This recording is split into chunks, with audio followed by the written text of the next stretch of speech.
Hello, everybody, and welcome to the Atari Video Computer Stream here on twitch.tv/mockduck. Mockduck plays games. Thank you so much for being here tonight. I really do appreciate it.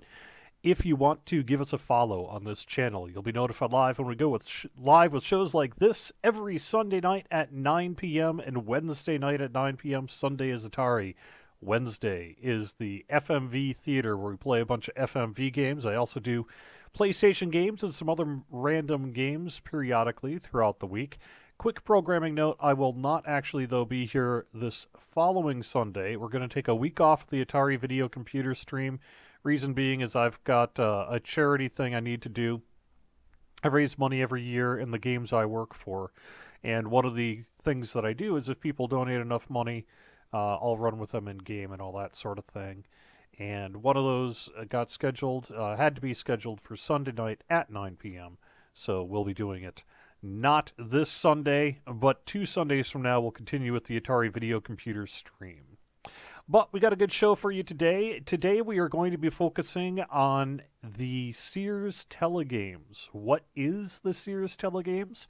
Well, when the Atari 2600 first came out in 1977, and then throughout its life, there was a parallel version of it called the Tele-Games. This was released by Sears Roebuck and Company, manufactured by Atari for Sears. The relationship actually started a few years earlier with the Pong clones that took over televisions across the world in the mid-70s.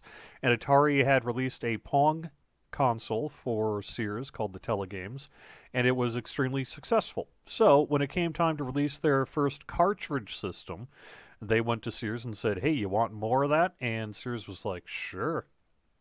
So the Tele-Games was born. It plays the same games as the Atari. It functions in many ways the same as Atari, but it looks different, and it kind of has its own little thing. We'll be looking at the games today, talking a little bit about what the differences are between the Atari and the Sears Tele-Games, talk a little bit about collecting for it, and overall just having a little bit of fun. I also have a couple of videos that I put together this week, which are me doing some restoration work on a Atari Tele-Games that I just recently picked up. You can see behind me right there, I'll probably bring it up a little bit later, is my Sears Tele-Games in a Tele-Games case. But before I bring that up to the show, I'm going to actually go through a little bit of restoration work on that. So let me start off by saying when I've got this camera thing going, you're seeing these images here. These are the games. There's about 32, 33 games that were branded under the Tele-Games label. These are mostly the same games that you could get on the Atari with a few exceptions, and those exceptions are exceptionally rare. A quick note as well that all the games I played tonight are going to be done using an emulator called Stella. You can get Stella pretty easily online, and the reason for that is just ease of streaming. So, without further ado, let us get started on the games. Now you can play most all the video games you'd ever want to play. Introducing the Sears Cartridge Tele-Game system. Over 150 video games, all on cartridges. This cartridge of 27 target games is included, but you can get more cartridges that have tank games, space war games, blackjack, speedway, over 150 video games so far. The Sears Cartridge Tele-Game system. Sold only at Sears. All right, so first off, we are going to be playing Arcade Golf, known to the regular Atari as Golf. Now, this game is not easy to actually play.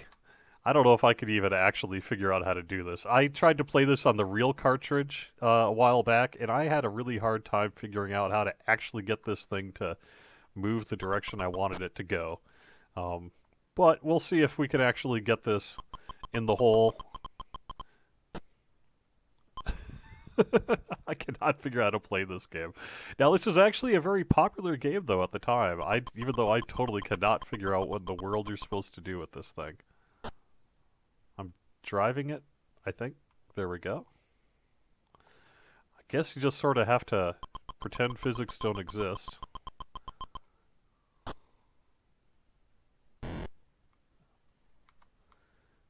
sort of figure out how to get it in the hole here. But you know, for the time that it came out, it was kind of a big game at the time. Oops. All right, now we get to the pudding. Oops. That's not correct at all.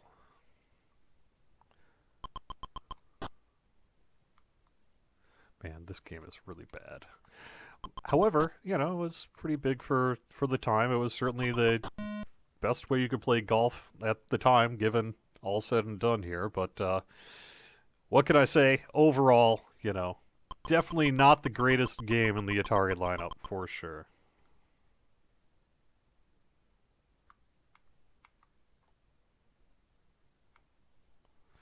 I think I actually want to go this way.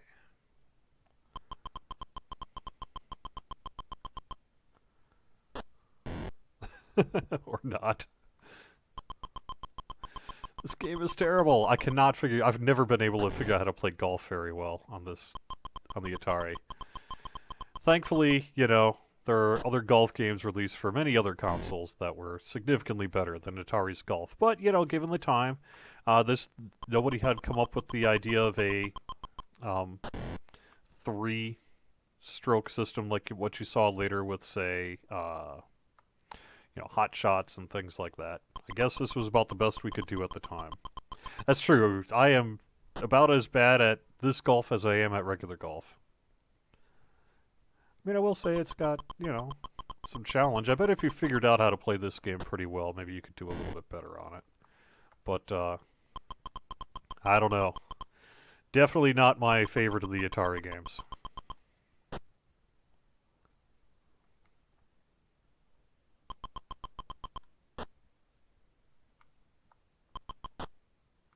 Alright.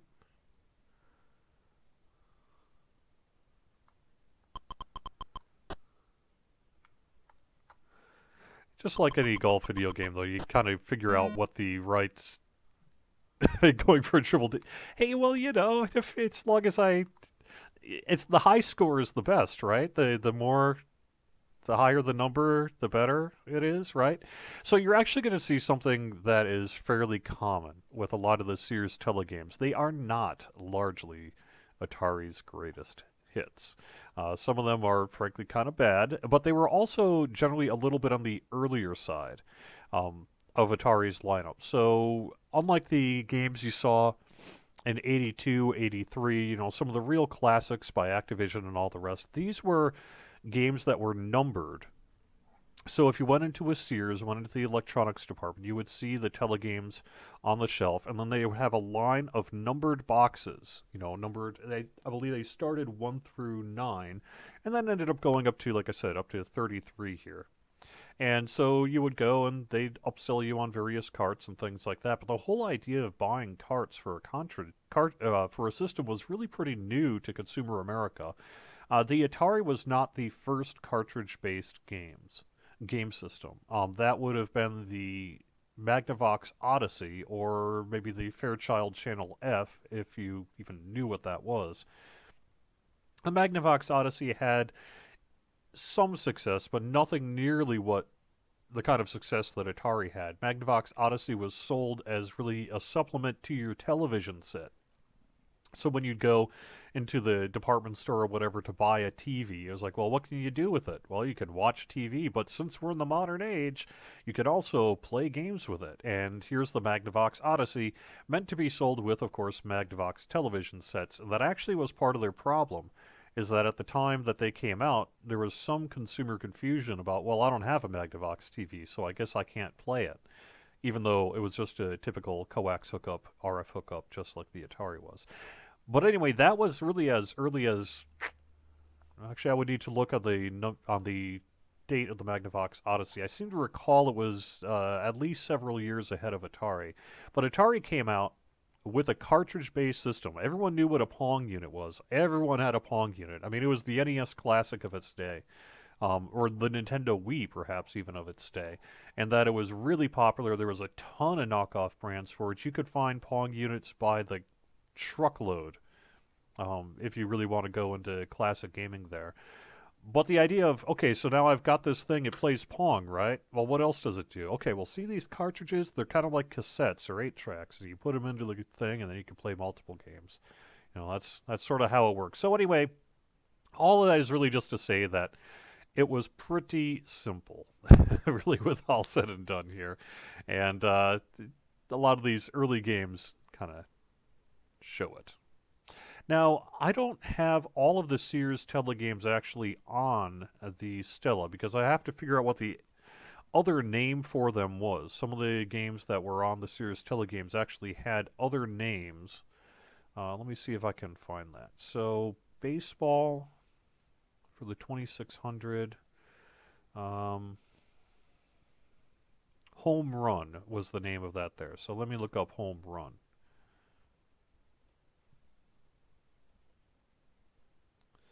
Home Run, baseball. There we go. All right. A lot of sports games, but that was sort of what people did at the time. You just got the controller here, I assume.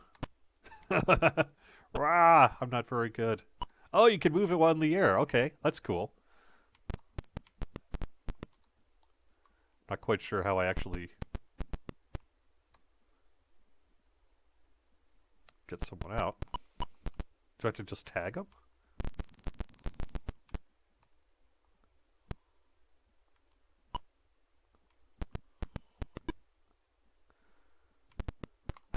I'm not actually sure how I'm supposed to play this one either.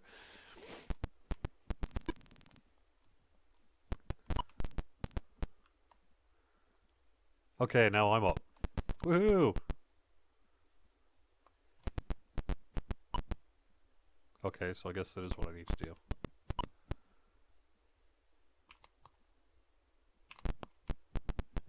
Man, computer's way better at it than me. Alright, fine.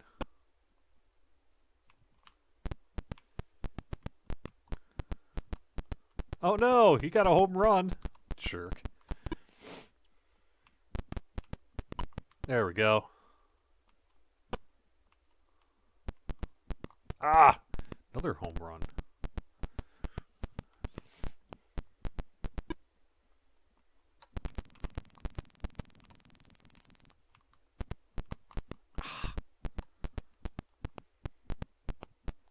Man.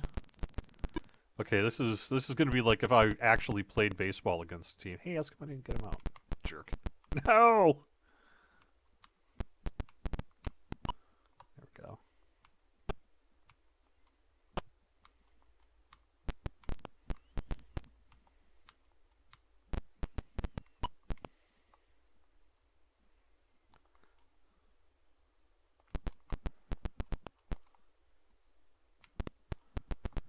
Woohoo! Ah!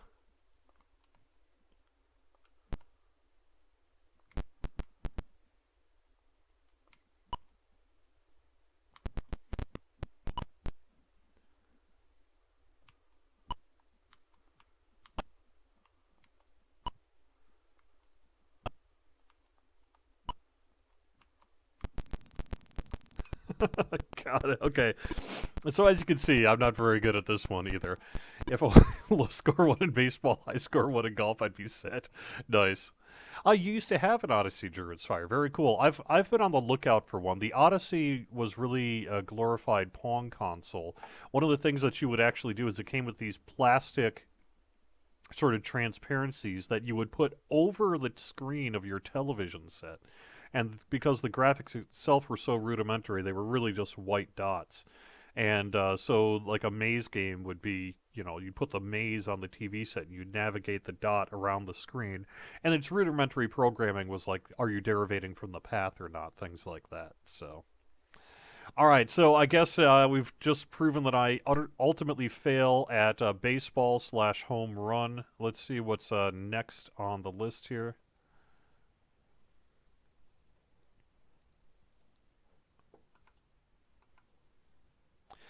Next on the list is Brain Games. Now, Brain Games is an interesting game in that it used the keyboard controller. I'm not quite sure how they're going to program Brain Games here, but we'll see how this works. So Brain Games was like a basic math. It was some tic-tac-toe. There's a whole bunch of kind of things about it there. Okay.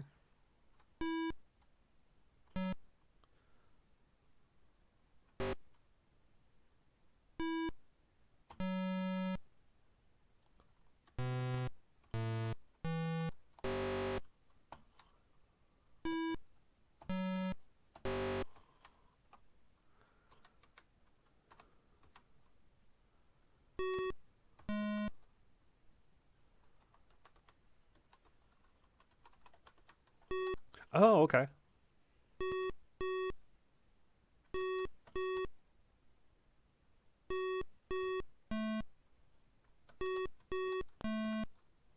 It's like Simon.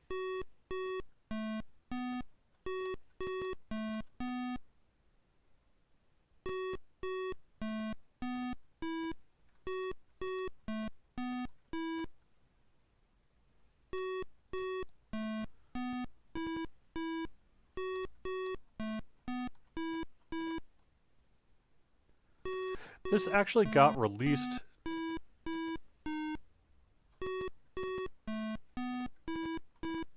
This actually got released for the Atari, for the PlayStation 4 and the Atari compilation Classic 2.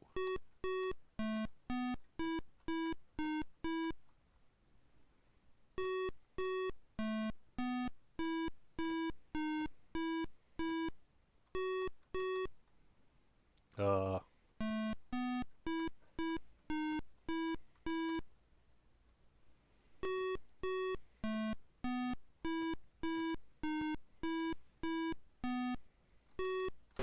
Oops. Ah, dang. Alright, well anyway, that's Brain Games there, so it's pretty simple there. Kind of actually cool though. I have a keyboard controller and I have Brain Games, but I've never really... I hadn't figured out how I was supposed to play it, because I assumed... I kept on trying to think Go was numbers 1, 2, and 3, but I guess I should have corrected myself and tested that out. Now that I know how to play this game, I can actually hook it up. Uh, so yeah, that's kind of cool. You know, of course, the late 70s were a craze for Simon and that sort of thing as well. So I guess it makes a lot of sense that that would be what they'd be releasing. All right, Breakaway. Now, Breakaway is very clearly a classic one. It's Breakout. Yeah, Breakaway 4. There we go. And this one I've actually played before on the stream, I think. Not surprisingly, given, you know, some of the other games we've seen here, Breakout was clearly one of the most popular games for the early Atari when it was released in 77, 78. And certainly one of the bigger ones for the Tele-Games as well. The Tele-Games, of course, similar to the Atari, came with a set of paddles. And so people were naturally curious about those paddles and how to play them. So, and Breakout was probably one of the best games, if not the best game for it. Certainly at the time of its release, it was.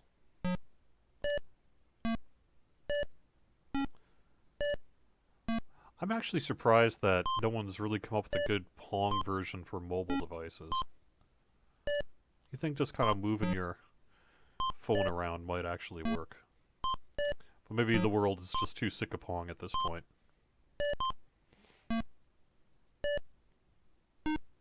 Ah! And I talked about that last time, how the colors ended up being used for the Apple logo as well. Thank you. Hello, Aurora Ember. Hello, Cracknot, DDO Even, Druid's Fire for being here. I really appreciate everybody being here.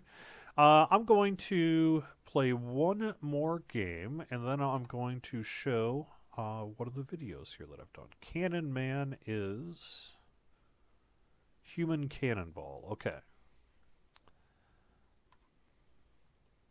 Human Cannonball is not a great game either, but that's okay. So the basic idea of Human Cannonball is you need to get...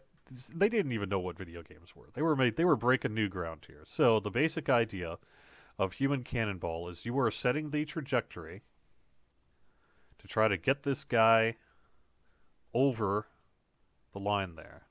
And then miles per hour... Oh. I guess I'm supposed to probably hit it down. Oops. It had random miles wind speed, I imagine is what miles per hour is. Ouch. Oh, do I need to get it in the basket, I bet. So I bet I need to actually go up.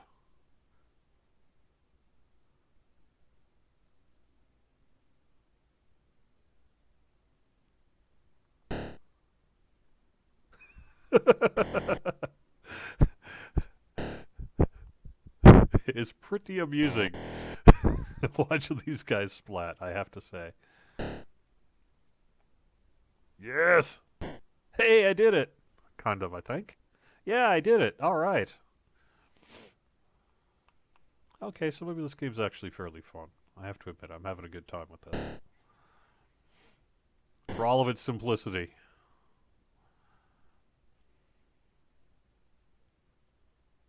But once you kind of get it, there's not much to this game. I'm not quite sure what I'm supposed to... Oops.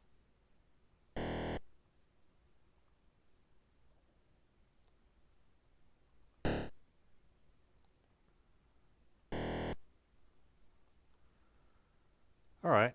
Human Cannonball it is. Let's see what some of the variants are, if I can find it. Farther away. Very far away. Ooh, with a line thing there. Alright, let's give that one a try.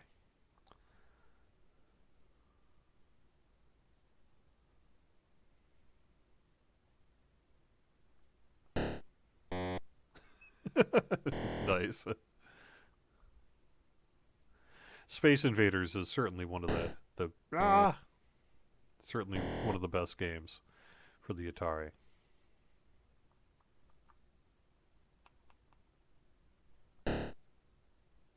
Well, made it through the wall anyway.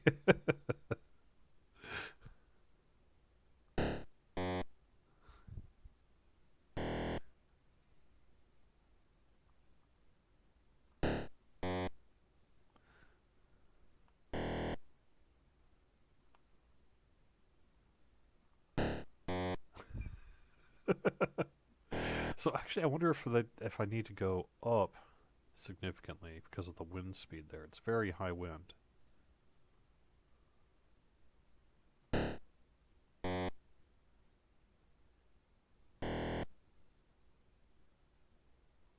All right, well, there we go. That is the basic one of Human Cannonball. I will actually say, though, I really do think the Cannonball game, let's see if I can find it on the screen here. It's got a pretty funny looking cover as well. I really like it. This is Cannon Man. This is a good example of how it looks like for these Sears Tele-Games. Now let me actually call up Human Cannonball. See if I can show that one on the screen.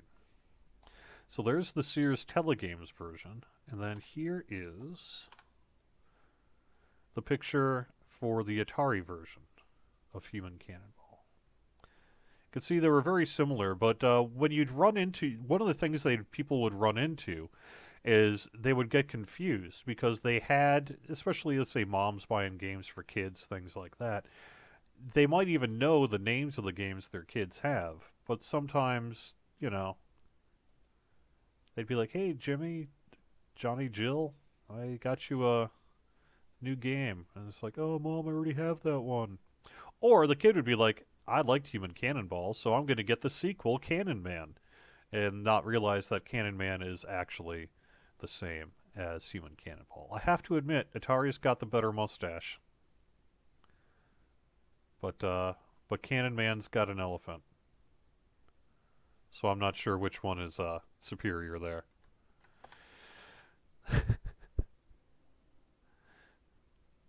Oh, there is a Pong for Android. I guess that makes a lot of sense there.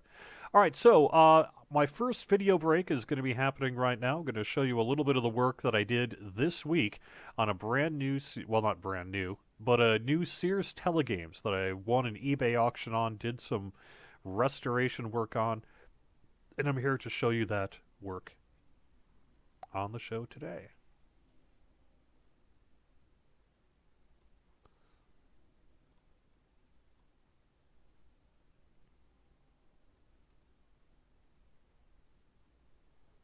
Hello, everyone. So I've got the Light Sixer from Tele-Games, the video arcade, back from eBay here today. And I bought it as is, very inexpensively, so I'm going to be giving it a clean and all that sort of thing. But I did notice while plugging it in, initially just to make sure it would work, that I have a little bit of interference here, a little more RF interference than I usually see on these kind of units. That definitely means I'm going to give it a good clean. You can see also January 20th, 1981 is the manufacturing date on this. But additionally, there is one thing that I need to do. If you notice, this is the reset switch that generally starts the game. And see how wobbly that is? The rest of them are not nearly so wobbly. And it looks like, rather than a broken switch, which is actually kind of a good thing, you can see it looks like it simply needs a little bit of resoldering here on the underside, because rather than the circuit itself, it looks like it's just wobbly. Probably the old solder had cracked at one point and still got used. So all I'm going to need to do on this one then is just resolder it just a little bit, and I'm going to show you how to do that. I've already explained in the past how to take the top off the console. Now if I want to take off this board, I do have to take off these two screws on the back as well. Finally, I'll point out this is made for, or manufactured for, Atari by Demerico Electronics in Taiwan. That's how I know it's a light sixer rather than a heavy sixer. And then it was for sale, of course, to Sears, Roebuck and Company, which is what all the Tele-Games were for. So anyway, I'm going to take this board off, and then I will show you how it works. And so now I can show you the back of the board here, and it looks like indeed I am correct in my assessment, which is great, because that means I should be able to fix it pretty easily. You can, I don't know if you can probably see, but see that split there? See that gap? You can tell that that is where the solder came off on this thing. So when it's wiggling, try to get a good connection, it's not able to do it because the solder is bad. That thankfully is great news, because that just means all you need to do is resolder this sucker. Now since I did take the entire 6-switch port off, that does expose the bottom half of the 6-switch as well, which is, as you can see, it's got, 30 some years of dirt on it. So I'm going to clean this off while I do have the unit there as well. So I'm going to be moving to a kitchen table here, and I will show you how to do the soldering. So this is the offending piece right here that needs to get resoldered in place. You can see how it's loose right there. I have just a basic solder gun, cheap thing you can get from the store, and a little bit of a solder here to use. So all you really do, and it's kind of hard to hold the controller while I do this, so I'll just kind of show you when it's done, but you basically put this up to the piece you want to solder, and then you take this piece and put it on the end and melt some of it in there. You can see even this old solder is melting. Even if you didn't have new solder, although it's so cheap, just get some. But even just re-melting the old solder in place might actually be enough. But just to be on the safe side, I'm actually going to resolder this. So I will be back in just a sec. So while the solder gun is heating up, I did take apart the Tele-Games, give it a good light wash. You don't want to scrub too hard on this stuff, of course, but give it a nice light wash to get rid of all the dust and dirt and make it look really good. I will probably give it a final once over with a little bit of rubbing alcohol and stuff a little bit later. As you can see, this piece just popped right out from the top there, and that's no problem at all. I did wash the back and the front of it. You can see I'm generally going to let it air dry. And I did dry off the sticker so that the sticker wouldn't get particularly wet there as well. You do want to be a little bit careful on the sticker, although they are fairly waterproof as well, but you don't want to soak it. So there you go. So now the soldering iron should be basically done, and I will show you how to solder it. Alright, so as you can see, I am definitely not a soldering expert. It definitely is not super professionally done. But you know what? It honestly doesn't matter that much, because it'll be fine. If I really want to, I can take this and kind of smooth it out just a little bit by melting it in But you don't even need to do that. It's fine. And I'm going to give this just a minute or two to harden up, and then I will show you. It actually probably is even at this point. See how it doesn't rock back and forth anymore? That is what I'm looking for. So that should, if all goes well, solve the problem. Now, one last thing I'm going to do while I still have this piece out, of course, is I'm going to clean off let me see if I can show you that connector then. I'm going to clean this off with some rubbing alcohol and just to see if that helps with some of the static that this thing was getting. And I think I'm going to take a look at this switch here too as well. But otherwise, it's basically ready to go and go back together.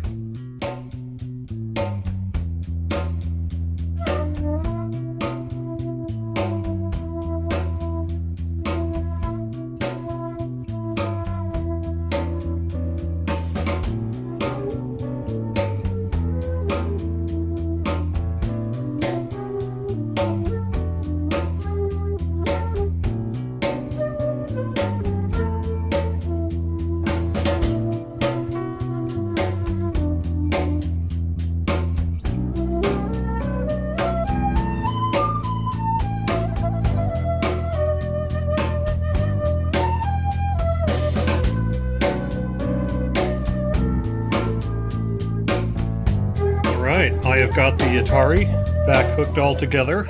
I replaced the cord in the back with a spare one I had, just to see if it might improve the picture just a little bit. The picture is not great on this unit here, you can see. Granted, it's dark and on this camera, but you can see it still has quite a bit of interference.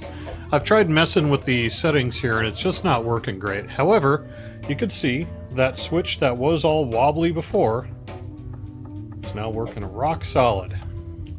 So how good is that? Nice easy repair, and I got this unknown as as is cheap Atari working just fine. You can see the skill levels working just good on it, and the TV type black and white. It's working good on it too. So I may at some point here take it apart again just to kind of see if I can't improve the picture a little bit. But in the meantime, it looks like it's going to work just fine. Alright, thank you very much for watching.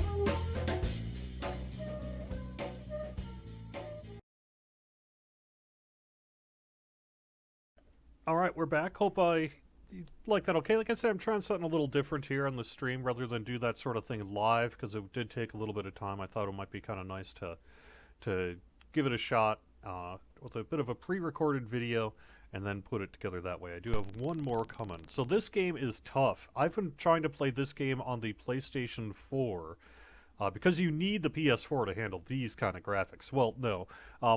So Atari released their classic game collection. There's 2 volumes of them that are released for, say, Xbox One, PlayStation 4, and that sort of thing. And I really like them. They come with a bunch of arcade games, predominantly their vector graphics games, like Inland Centipede and things like that, which I've played on the stream before. But it also includes a whole bunch of 2600 games, and one of them is Flag Capture. I actually have a boxed version of Flag Capture in my collection. But man, is it a tough game. You can get a... let me see if I can actually change the mode here. The basic point of Flag Capture is you need to try to find where the flag is, and rather than the bombs.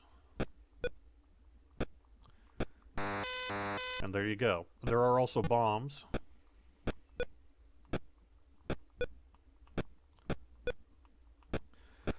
But you can get a trophy on the PS4 for if you can get 9 of them. What?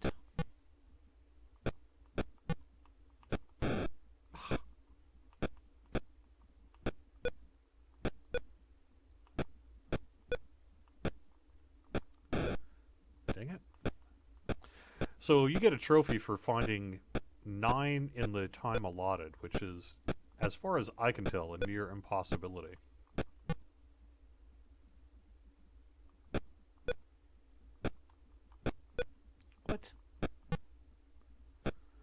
is this even possible? I don't understand.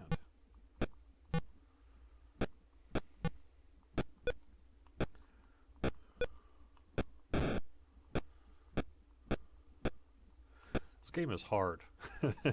Ah, that's where it was. What the? Jeez. Anyway, I like this game though. It's also a two-player game.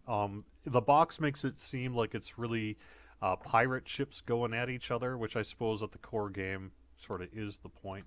But man, is this game kind of... You each place a bomb, and then you have to try to compete to see who can find the most flags in the time allotted.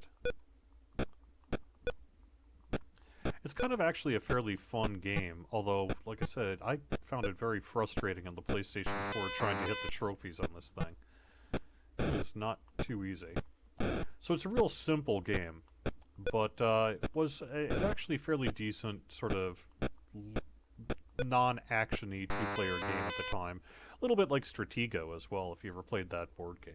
So anyway, that is Capture, otherwise known as Flag Capture, released by Atari. Alright, up next we're going to go through Chase. Let me see which one Chase is.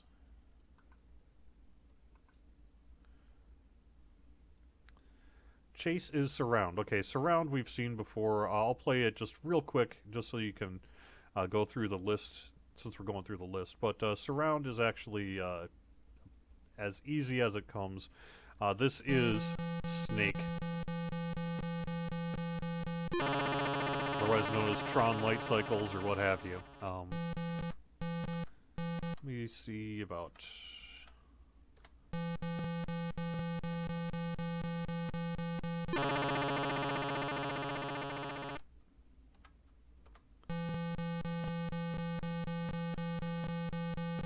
Obviously, this is all the versions I'm playing are two-player. I'm trying to figure out if I can find a one where the computer plays as well, but not seeing it.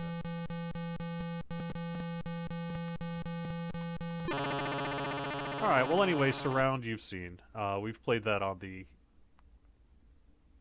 show here before, so I'm not going to spend too much time with Chase.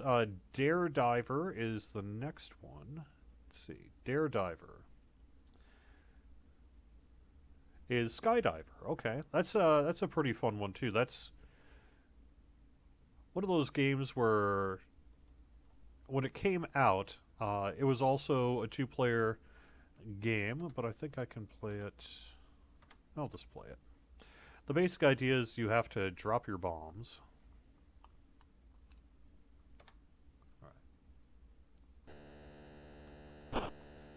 Got to try to land it on the little platform there. So you sort of practice the aerial nature of it all and see how you can land the skydiver. Now the flag will tell you which direction the wind is blowing and how heavy it's blowing, and then you need to try to sort of figure that out from there. Now, the other thing you can do, and I'm not figuring out how to do it on this controller. Oh yeah, there we go. Down arrow, you'll deploy your parachute, and you need to try to land on the little platform. When you're in the air as well, you can move your guy back a little bit to control where he goes. There we go.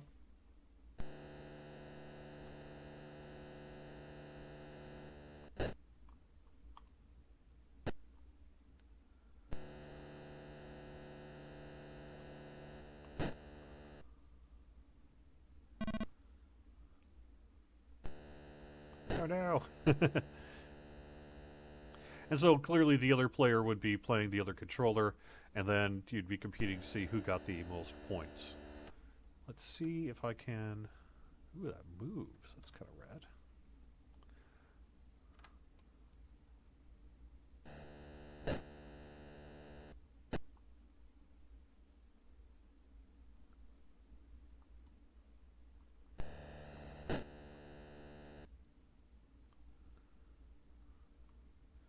I assume that's what I need to do.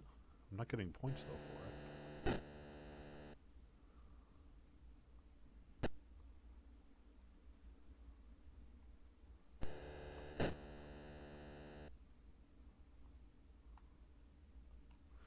Alright, well, let's try one of these other games. Let's try one of the ones where it moves. It's actually a fairly fun Atari game. Ah! Kind of a nice, chill game, two-player game to play.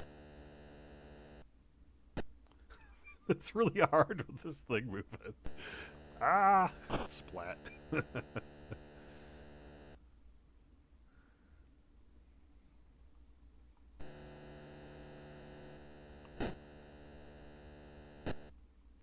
Well, I'm landing it, but that's that. Anyway, so uh, that is Daredriver, otherwise known as um, Skydiver, which was released for the Atari. All right, up next is Gunslinger, which is a really fun game. I think I've actually played that one perhaps on the Atari or on the stream here as well, because Gunslinger is just a pretty straightforward two-player shoot 'em up.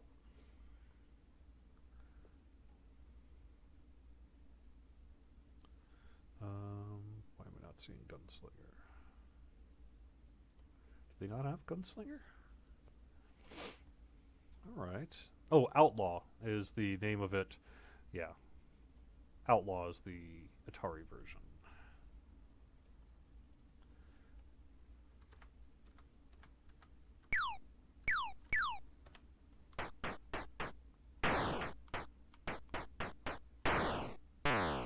So the other person controls, the other guy, and you just have to try to see who can hit each other the most. Looks like I've got reload as well. Yeah, see, I'm out of bullets now. Alright. So that's, Gunslinger, there's not much to it here. Let's see. I don't think you can play this single player. So clearly this isn't going to be the best game for the Atari Video Computer stream. At some point I actually do have a plan to do a show with a two-player version, but I need to have a friend come over to the house and show me how to, or to play this stuff with me. Probably hook up a real Atari phone too, but we'll see. Outlaw truly has a killer looking, in terms of graphic arts, Outlaw is one of my favorites. I love the look of Outlaw. Let's see, Gunslinger, picture, let's see if I can show a picture of this box. Yeah. I really like Gunslinger slash Outlaw. Now, similar to what I was saying with carts looking different, the boxes too look different as we showed earlier, but the art is too. So if you're a collector, an Atari cart collector like I am, you have a little bit of a conundrum. Do you buy, because if, like, my goal is to get one of every cart. Does that include all the Sears Tele-Games carts? Does that include all the various box, variations, things like that? Gunslinger is Outlaw. I've got Outlaw. I don't have Gunslinger. You'll actually find that some of the Tele-Games games are easy to find, but a lot of them are not. So it's not, especially at the boxes. Boxes of these things are exceptionally valuable if you have Tele-Games boxes, because they kind of got lost over time. A lot of people didn't do it. So, all right, Maze should just be in here.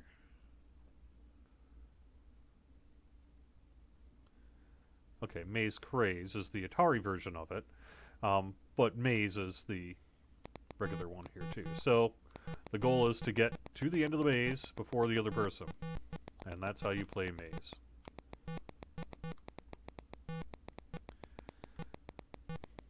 There are other variations here as well.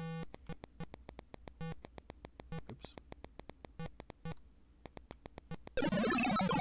Yay! I won! And of course the maze changes up every time. It's randomized, which is kind of cool for the Atari.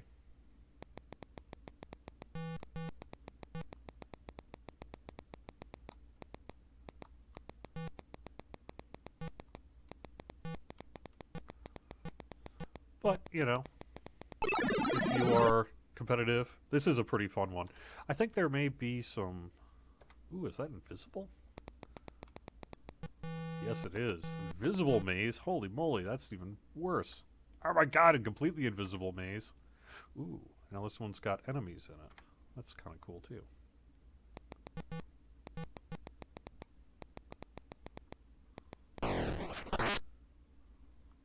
Ooh, and now I'm frozen in place. Wonder if I unfreeze at some point. Yeah, we both died. How do you avoid this thing, though? It's kind of like a DDO with the Tomb of the Tormented.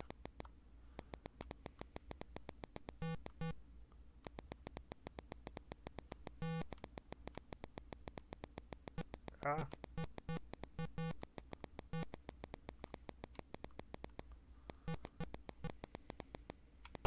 Ah, dang, almost. That's actually pretty fun.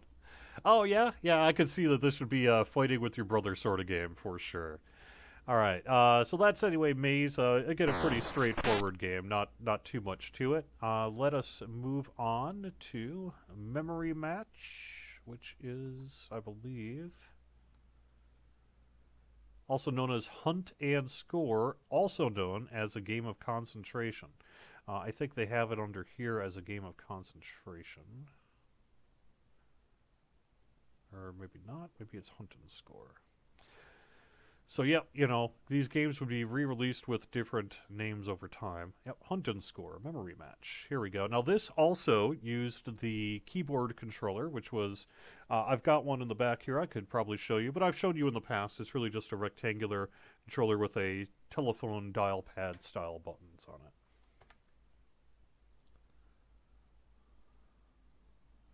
I also have never quite figured out how to play this game either.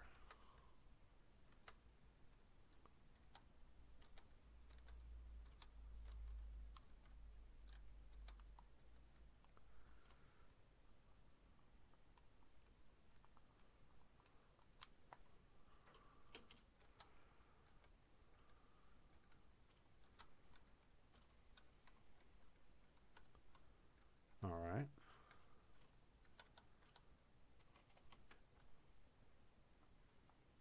Well, anyway, I guess that's... I've never figured out how to play this game.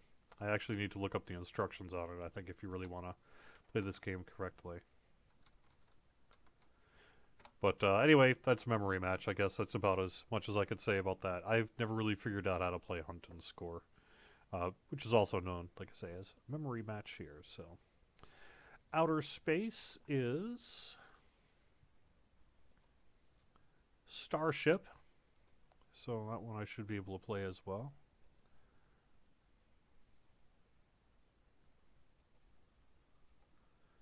Ah, yeah, this is a pretty cool one.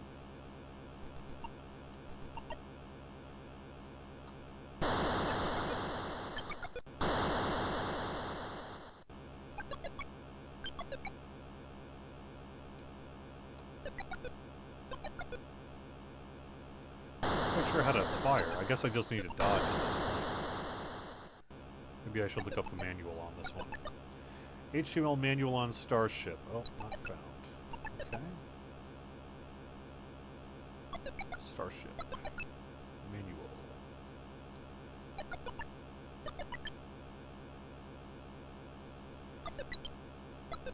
The joystick controllers steer the ship deep into space. A constant barrage of meteors whizzes towards your window. Space object float in the darkest parts of space. Yeah. So yeah, it looks like you just dodge.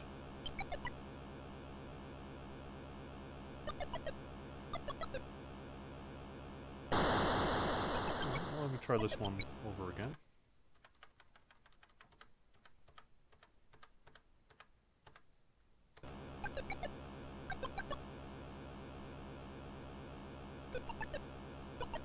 Ah.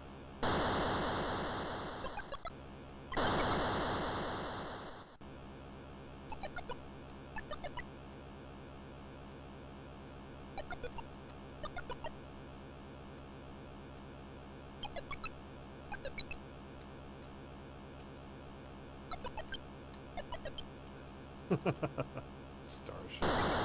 Alright, well anyway, that's... I haven't quite figured out how to play this one either. I'm not either my controller's not working on it, or the controller, or it's just not emulated very well. But anyway, that is Starship. On the regular controller, you basically have airplane controls, and then when things are inside of the target, you use your button to blast them, and that's how you play Starship. All right. You know, that's the problem with some of these emulators, is it's not always going to work super fantastic. All right, Poker Plus. So that one should be Blackjack, if I recall correctly, but let me double check that one. Poker Plus is Casino. Yep. Which is a little bit more than just Blackjack, but Blackjack is one of them that I actually have found myself playing a surprising amount on the PlayStation 4. It's pretty straightforward. All you do is you basically decide how much you're going to bet of your money. Let's do 100. And then you've got your cards and the dealer's cards. You can double, you can have it hit, you can stay. I'm the, I believe, upper screen, so 2, I'm definitely going to hit. Oh, no, I'm on the lower screen. Okay, so there we go. Yeah, for some reason the controllers wasn't working on Starship, so I'm not quite sure what's up with that. Oh man, the infamous 15 in Blackjack. Do I hit or do I stay? I guess I'm gonna hit. Nope, bust.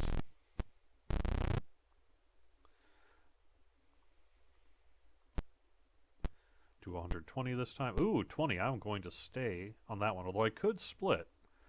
But I think I'm just gonna stay. Yay, I won. But you could just, honestly, you can play this for a whole bunch of time if you're really bored. You can play this on the PlayStation 4 as well, and to get trophies and that for getting certain money pots and things. 15? Man, it's always tough to know whether you should hit on a 15 in Blackjack. Clearly, I'm not the best Blackjack player in the world. There we go. Having a mute button's great.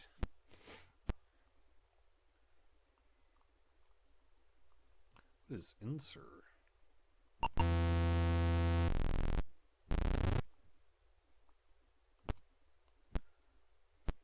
Ooh, 20? I'll stay on a 20.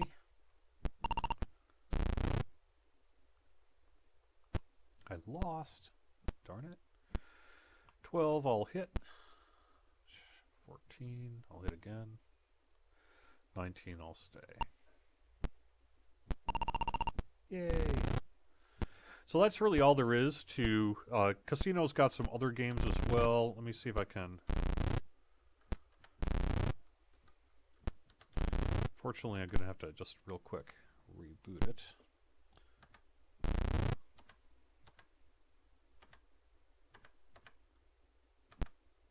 There's also a poker version. Although I'm not seeing it on this here. I'm just seeing Blackjack. Oh, okay, this is poker. Yeah, so I've got a pair. Yeah, I'll bet.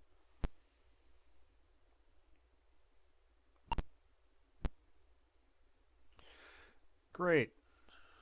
Well, you can't clearly cheat against this guy, so I guess I'm going to fold. Pair of kings is going to beat a pair of jacks.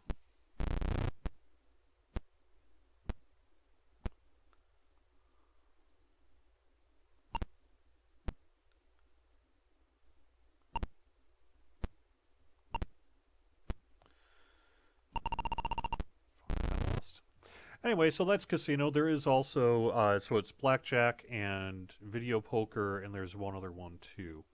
I can't think of which other card game there is in here. Let me just quick.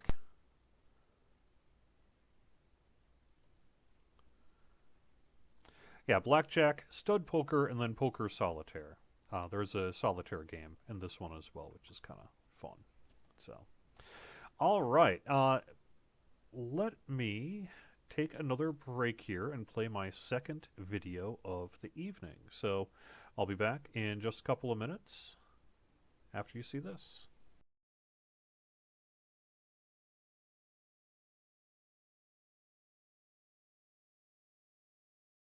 Hello, everyone. So, next up on my projects for the Sears Tele-Games is this awesome Sears Tele-Games Center that I picked up a while back. It's a little beat up, but you know, they're actually fairly hard to find with the lid. As you can see, this lid has a big crack on it. But, you know, like I say, they're actually fairly hard to find, so even with a crack like this, it's still a pretty good find. What I'm going to show you today is how to get it looking a whole heck of a lot better with just a little bit of a polishing. So I'm going to cover up the label here, and I'm going to carefully polish it with an auto polisher that I picked up along with something just like this. Something like this that I got at Walmart for about $5. It's meant for car headlights and other kinds of plastics, but it actually works quite well as a polishing device. And for a polisher itself, I have a polisher like this that I picked up, again, at Walmart for about $20. It's for cars and other things as well, but it works really well for any kind of polishing plastic you need to do. I've used it on, say, record player covers and things like that, and so it should do a really good job on this. With any kind of rotary polish, you just basically get on this sort of piece and spread out some polish on it, and then very carefully put it on here. What I'm going to be doing is doing the top first, and then I'll be doing the sides. And I'm going to be very careful not to touch this top label, so I'm actually going to try to leave it around here, and then I will hand polish this section as I need to. As you can see, this thing does get a little loud, so I'm not really going to do it too much, but I will just kind of show you real quick what it is like.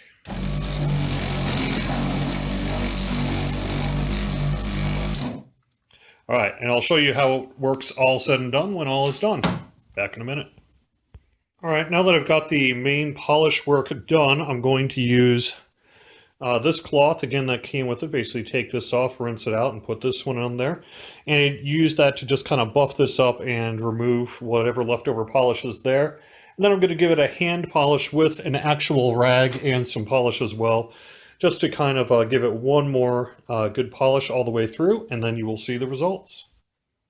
Giving this thing a good polish now, and you can see it's a lot shinier than it used to be. It's a little hard to see in this light, and I haven't gotten rid of all the scratches, but it's certainly a lot clearer than it used to be. And I think you can, you know, see through it in a way that you couldn't previously. And a lot of the big scratches are gone from it.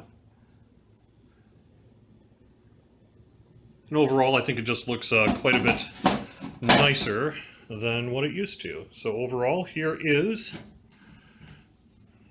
the Sears Tele-Games Center used to store the old Tele-Games. It's gonna store mine.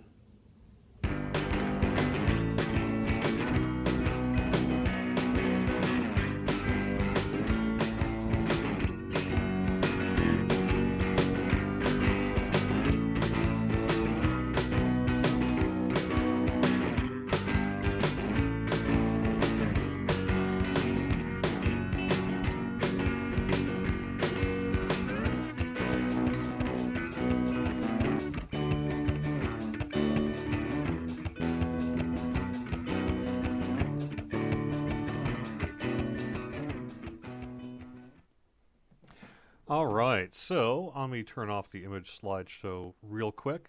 Turn over the camera a little bit. See if you can see. This is the Sears Tele-Games unit, all said and done, that I've picked up.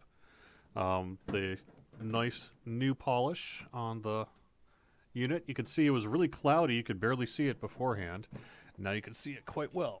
I'm actually going to... It's actually better, I guess, to turn it down. I really like this Tele-Games case. It's going to go on top of my entertainment center, and then the Sears Tele-Games unit itself, you can see, is also looking quite spiffy. And like I said, I picked this up for a how much was it? After shipping, which of course eBay shipping was the big price, I got this whole shebang for $20. It was like $7 for the console, $13 shipping. And the reason for that is it was being sold as is. The person was like, I don't have the connectors, I can't hook it up to my TV, plus I think it's broken. Well, I happen to know, and as if you've been following the Atari Video Computer stream, you'll know I love to work on Atari consoles. So I knew that these things are built like tanks, and it was highly likely that I could get this thing working with just a little bit of work. This was the switch that wasn't working. You can see it's rock solid right now. The only issue, as you saw earlier, is it does have some static interference on it. Frankly, that may just be due to a combination of age and the quality of the console itself. Some Ataris were better than others in terms of picture. What I might need to do is replace one of the capacitors in there, or perhaps just replace the cable and see if that solves it as well. I could also take a little bit of it's very fine-grained sandpaper and kind of rough up the edge of the RF connector inside of the unit, just in case it's picking up some interference from that. But I happen to say, you know, between the Atari and the Video Arcade, they're both very cool looking. I will say, and I know this is a little sacrilegious, but I kind of like the wood grain on the Tele-Games a little better. It's just, it looks very swank, in my opinion. And the 6-switch is actually the most common of the Ataris that were released by Sears. They did follow up with a 4-switch, and there is a heavy 6-switch version of it that we talked about a little bit earlier as well. Those are extremely hard to find and quite valuable. They also did release the Sears Video Arcade 2, which is their version of the 4-switch black Vader unit that Atari released when they released the 5200 in 1983. So the most common Sears Tele-Games you're going to find on the market is the one I have, the 6-switch. Less common is the 4-switch. Even less common is the Video Arcade 2, and then ultimately the rarest one is the Heavy Sixer. And the way you'll know that it's a Heavy Sixer, again, similar to what you'll do with a regular Atari, is the Heavy Sixer will not have an edge on the corner. If it's rounded, if it's more U-shaped rather than V-shaped, that's the big giveaway. And then, of course, the other big giveaway is if it still has a label, it'll say not manufactured in Taiwan, but rather manufactured for Atari Incorporated at Sunnyvale, California, or in Sunnyvale, California, for sale to Sears Roebuck and Company. So, if you're collecting, keep an eye out for the Tele-Games cartridges. Predominantly, they look... A lot of them don't have picture labels on them. They'll just say text, so it'll say things like Gunslinger. On the front, there'll be no picture on the card itself. It's worth picking up the Tele-Games if you can find them. A lot of them are pretty easy to find, but some of them are not. And particularly if you find a boxed Tele-Games, that's at a reasonable price, of course, get it. The boxed Tele-Games are pretty hard to find because a lot of people just didn't save the boxes. In some cases, they maybe don't look as nice, but from a collector's standpoint, they're often less common than the regular ones. Now, again, you can find them. You know, you go to eBay, you'll see a ton of boxed Atari Tele-Games in that. But I have found in the wild that they're actually fairly difficult to find. Also of note, there are a couple of games that were released for the Atari, or for the Sears Tele-Games, that were never released by Atari. There are 3 of them. Let's see. That would be Submarine Commander. I believe... Let me make sure this is correct. Yeah, Stellar Track and Steeplechase. Steeplechase is a horse racing game. It's a competitive horse racing game. Submarine Commander is, well, kind of a real basic sort of sub-scan style game. And then Stellar Track is really a rebranded Star Trek game. Star Trek did get released for the Atari. Sears didn't have the IP to be releasing anything with Star Wars or Star Trek on it, so they released Stellar Track. And that was not released. Stellar Trek was not released for the regular Atari 2600. So if you see either of those 3, Stellar Track, Submarine Commander, or Steeplechase, get them. They're all pretty rare, pretty hard to find. And particularly if you see boxes of them, you've got a real nice find there.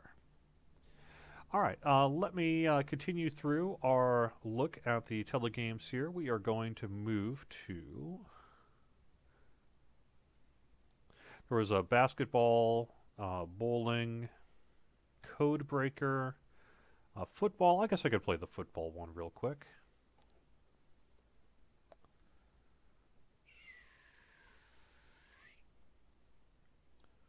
Actually, I'm not even seeing that here. All right, so I guess I can't play the football one for you. Sorry. I could play Outer Space, Poker Plus, Pong Sports. Yep, good old Pong Sports. You can't go wrong with that one. Pong Sports, of course, is Pong. Pong is Pong. But, you know, hey. Let's see, where's Pong? Come on, they gotta have Pong. I actually don't see Pong on this list. It must be under a different name. There's a lot of Pong-type games. I thought it was Pong Sports.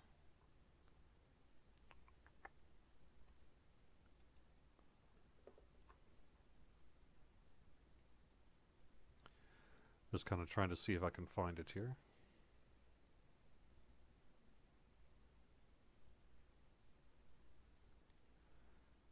It would be amazing if they didn't have Pong on Stella, but I guess it's possible.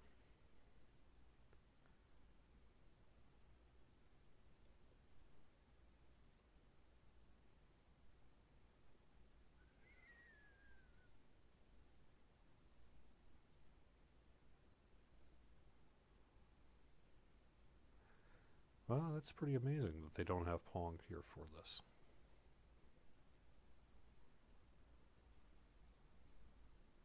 They do have Submarine Commander, so let me just actually play that one while I'm at it. So these things are coming by. You've got, you know, basically a submarine thing. You're just here trying to blow things up as best you can.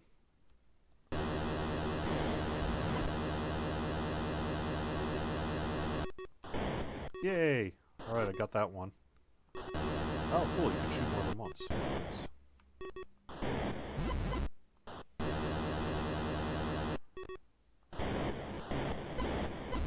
Yeah! Woohoo, sunk that boat.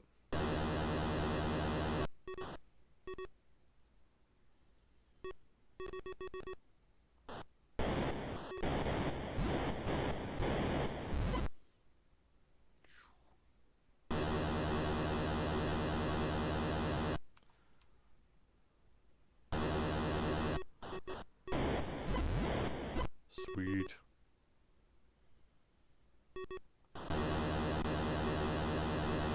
I'm guessing that 17 is just sort of a time countdown. Man, it's harder to get those ones farther away.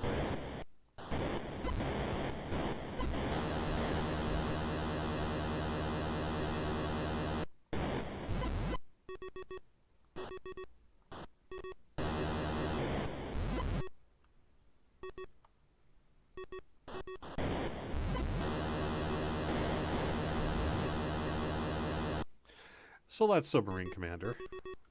You had Steeplechase. Very cool. Let's see if they have Steeplechase here. Yeah, here we go. Steeplechase. Pretty straightforward horse racing game.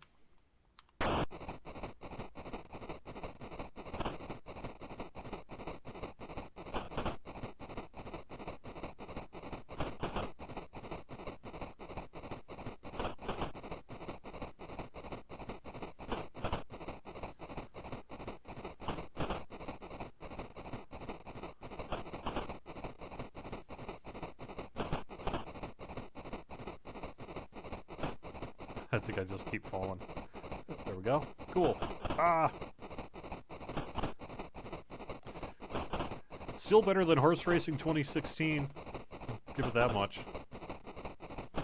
If you ever saw Horse Racing 2016 on I Have Questions here on my Twitch channel, if you've not seen it, you really should. Because, man, that is an amazing game. Amazingly bad game.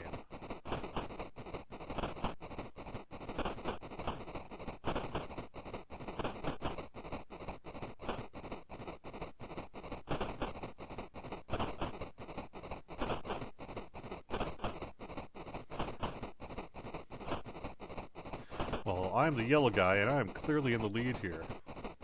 But I'm not quite sure how I actually win this game. Oh, okay. So there's high and low jumping, actually.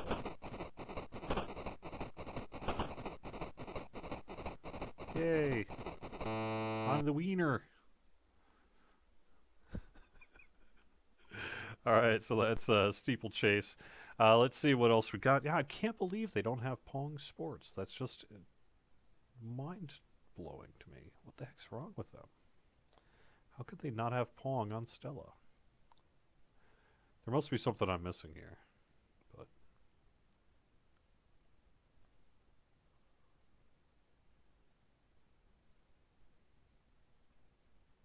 oh, I bet it's let's see if they have. Yeah, Video Olympics, Pong Sports. Okay, there we go. There we go. I knew they had to have Pong.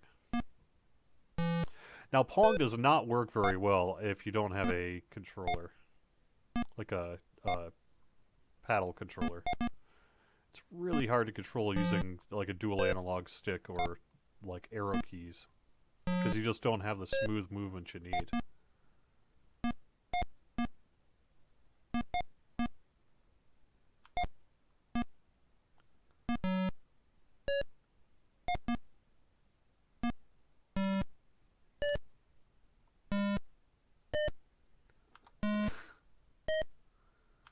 Ow!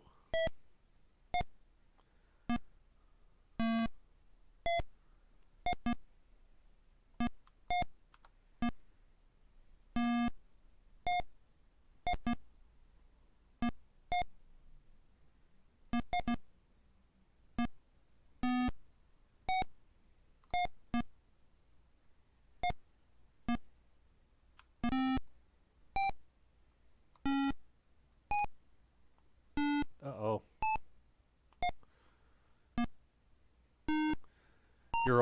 You're almost always destined to lose if you're playing the computer in Pong.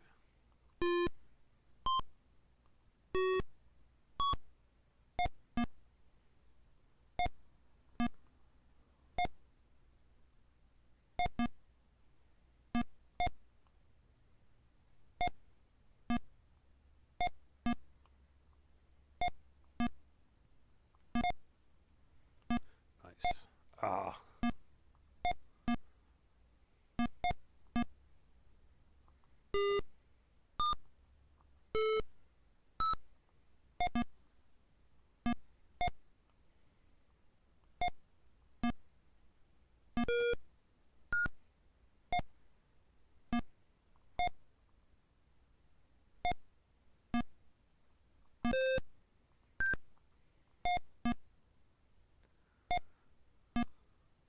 Yeah, Pong is actually not the easiest game in the world.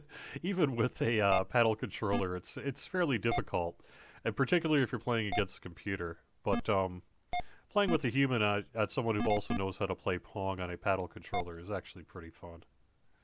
It's just trying to play, like I said, trying to play on an actual joystick or PlayStation controller, or really any version of Pong that doesn't involve a potentiometer unit is pretty much impossible.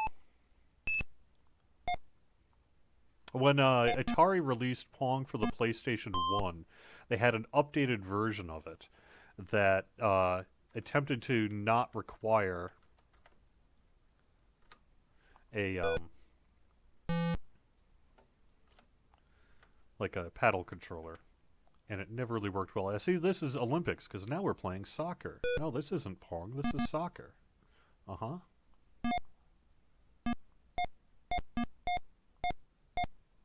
It's actually pretty fun though. I've with my twin brother, I used to play a ton of Pong sports. Because like if you had a couple of people who were good at it and that, it was a lot of fun. But no, they don't just have soccer. They also have foosball. They also have hockey.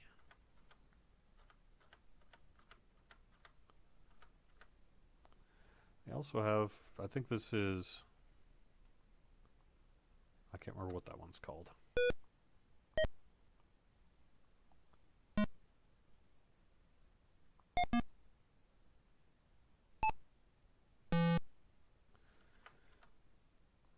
There's yeah, the wall ball kind of thing where you bounce it off against the wall. They've even got, yeah, this is basketball.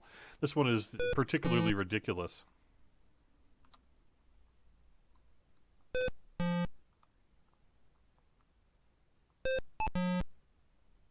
Or no, this is volleyball actually, not basketball.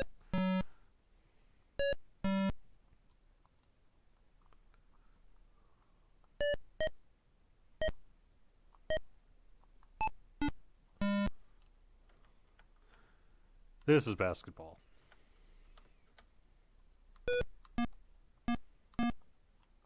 So you could kind of bounce it up in the air.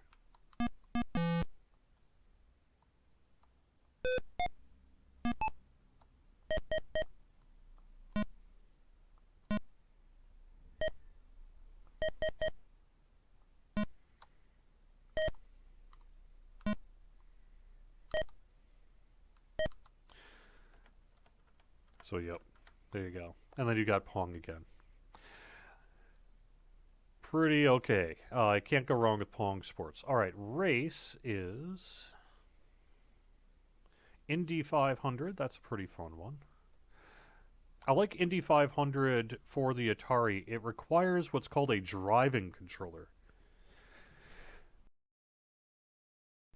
which I don't have. I'm not quite sure how they're going to emulate it on this, but a driving controller, the regular Pong controller had like 40-ish degrees of movement, active movement, and the race controller was 360 degrees. It was meant for these vertical race car games.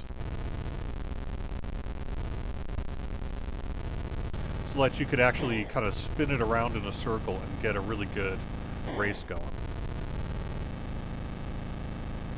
But Indy 500 is actually a pretty fun race game once you get the hang of it. If you have a couple people with driving controllers, you can do some really cool things with it. Ironically, it has nothing to do with the Indy 500 track, because anyone who's ever seen the Indy 500 knows it doesn't look at anything like this track. But hey, they were trying to deal with the television set, so I suppose, you know, they're going to do what they're going to do.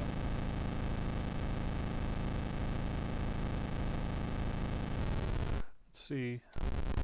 Oh yeah. How many laps we can do in a minute. There should also be a way to kick into higher gear. I quite figure out how to do that yet.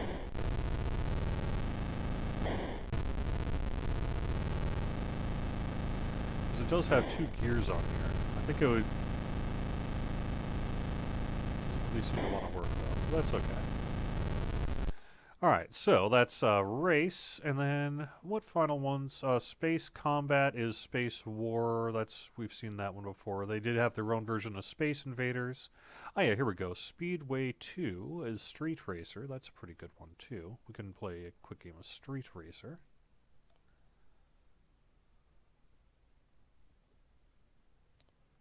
There we go.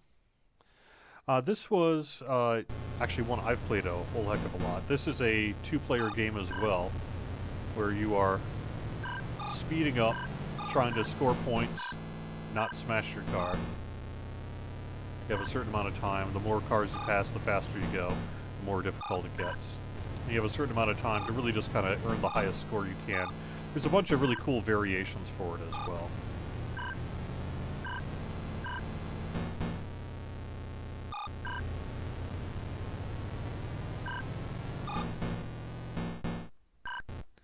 Let's see.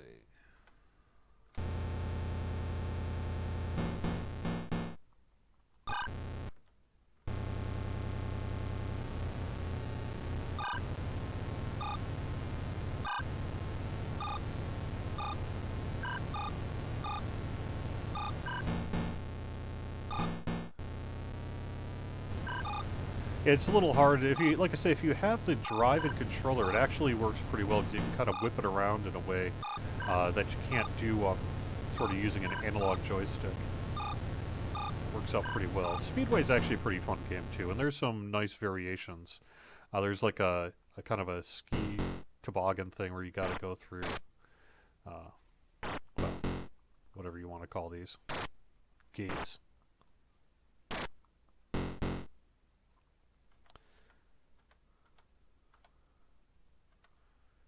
And, yeah.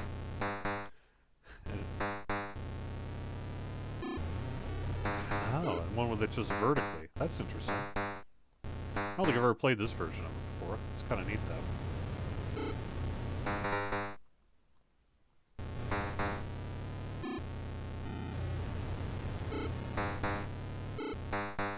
Surprisingly tricky as well.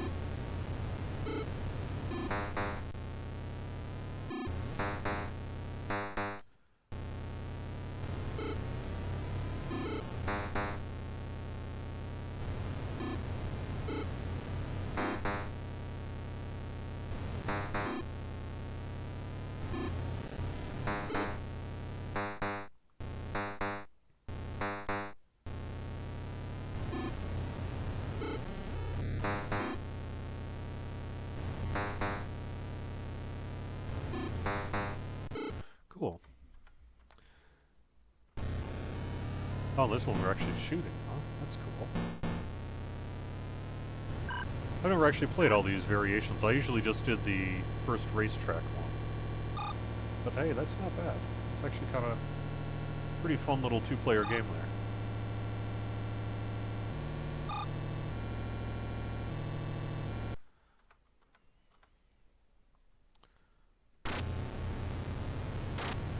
Oh yeah, and this is the number one where you're trying to get the highest points you can.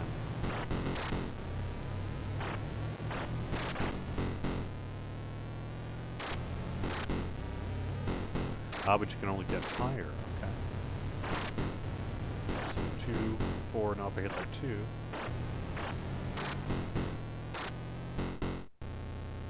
All right. Even know what that's supposed to be. What is that supposed to be? What am I? Am I a buggy? Am I a race car? Am I a van? Is that supposed to be a truck? What is this thing?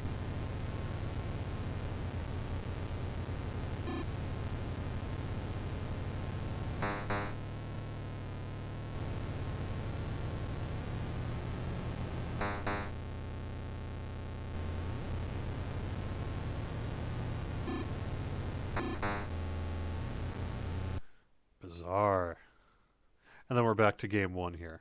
So, all right, now we got, I think, just another game or two before we're going to wrap up the show. Let's see, we got Speedway, Steeplechase, Stiller Command, Subcommand, Tank Plus. Tank Plus is combat, and then Target Fun is one of the last ones we could play. See if they have Target Fun here. They don't. Let me see what Target Fun is.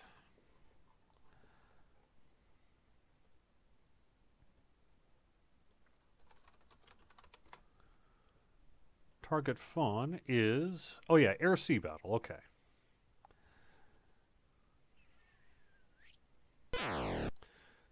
This is a classic. This is, again, another two-player game where you're controlling one of the cannons. You got to try to shoot things out of the sky, get the highest points that you can. There's a whole bunch of game variations. Depending on which mode you play, the higher you get, the more points you win. Like the low jets are worth a couple. Higher jets are worth more. Again, this is a two-player game. As you can see, most of these Sears games are actually two-player games. There weren't a whole lot, but they had Space Invaders on that, which was really the killer app for one-player games. But Air Sea Battle's got some good things. It's got jets and balloons and helicopters.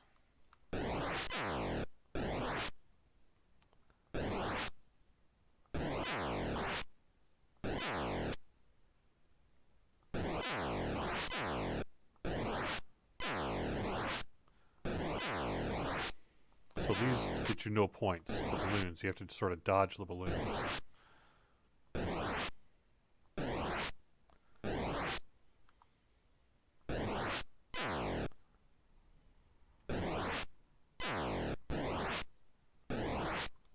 Let's see, what other boats? Small boats? These small boats. Oh, okay, this one is just, actually, Actually, this one seems to be broken.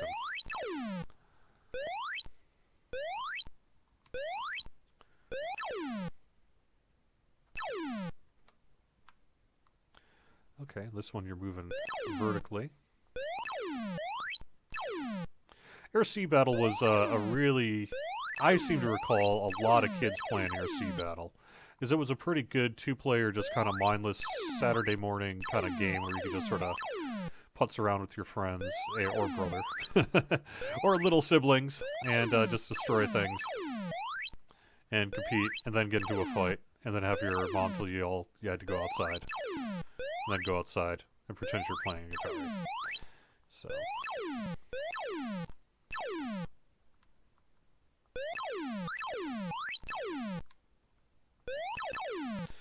Alright, so I think actually that is going to do it then with the Atari Video Computer stream. Let's see what kind of final comments I would like to mention. So again, if you find any of the Tele-Games box sets, those are very good. If you see the Tele-Games, keep in mind they're probably rebranded versions of regular Atari games, but that doesn't make them bad. That does not make them invaluable, or not valuable.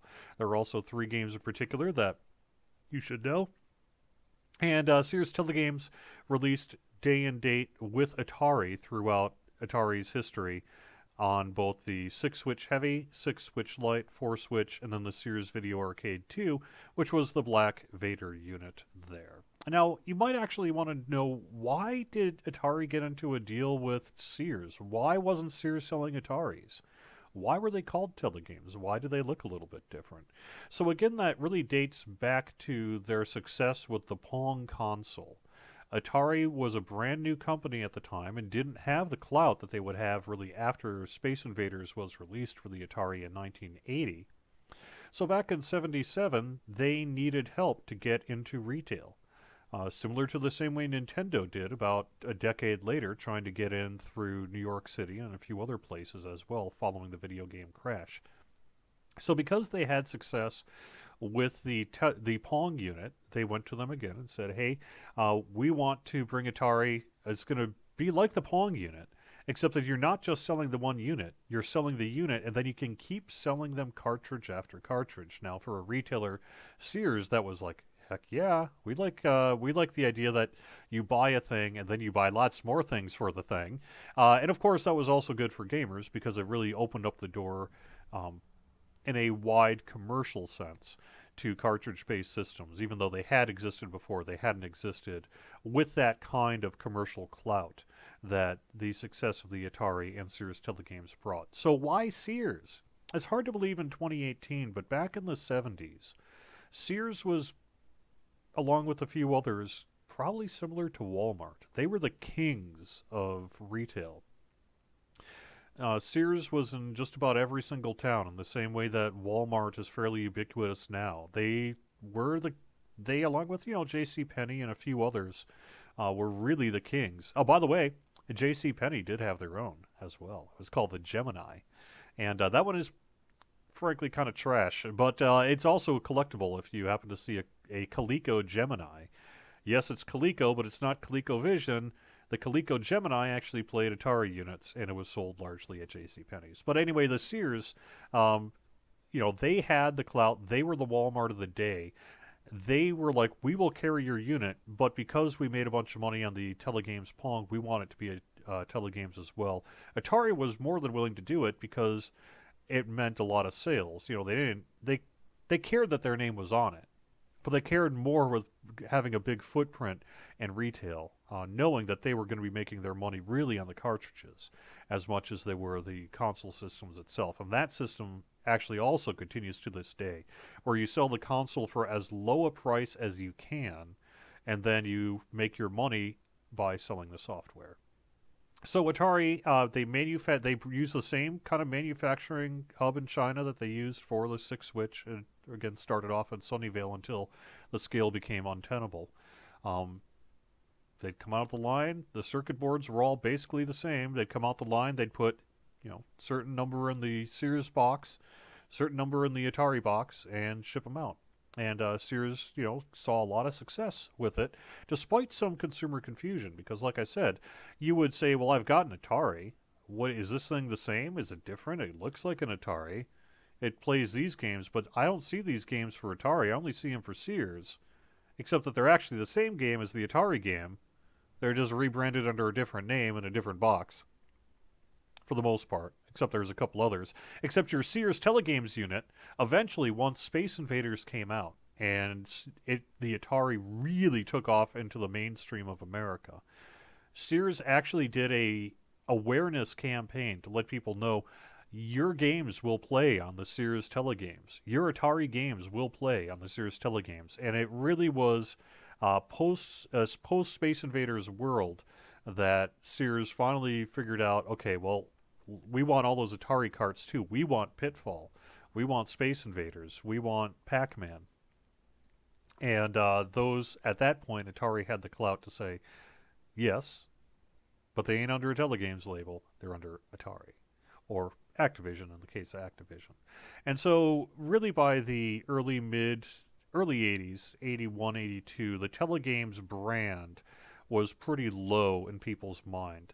There's a commercial that I couldn't put on the video here because it was copyrighted on someone's YouTube channel, which is an old rip video from television on a JC, or not a JC Penney, but a Sears ad from 1983 where they were like, and you can still get the Atari Video Arcade for only $139. But really by that point, by 83, Atari was on its way out, frankly, as well. Despite having a lot of games out there, console sales started to go down. End of 83, 1984 was really the big video game crash. And at that point, Atari never quite rivaled the success that they had with the 2600, but when they released the 5200, there was no Sears. When they released the 7800 to compete with the NES, there was no Sears version as well. And at that point, really Sears has, as far as I'm aware, I think, never really had its own branded console outside of the 2600. So anyway, that is our look at the Sears Telegames here on the Atari Video Computer Stream. Hope you enjoyed it. If you want to give me a follow, I sure would love that. Again, quick programming note, no Atari Video Computer Stream next Sunday, so I will see you in 2 weeks. And one other final note, I am a nonprofit affiliate streamer. So if you liked what you saw here, if you want to see more of this kind of thing, and if you want to help support charity, donate a few bits. 100 bits is $1. All that money outside of the cut that goes to Twitch and the cut that goes to PayPal is going to go to the Maple Farm Sanctuary out of Bendon, Massachusetts. Maple Farm Sanctuary is a farm sanctuary where they take care of abandoned, abused, neglected farm animals and give them a happy, healthy, not go into the slaughterhouse life for the rest of their life. MapleFarmSanctuary.org for that. So if you want to subscribe, if you want to donate a few bits, if you want to follow through on the Amazon affiliate links, particularly if you're a podcaster or a broadcaster, I got some good links in there. All that money is going to go to charity. I'll see you on Wednesday for the FMV Theater, where I'm going to be playing The Awkward Steve Duology. It's a strange one this Wednesday on FMV Theater. Stay tuned for more of that sort of thing on Mock Duck Plays Games. Have a good night.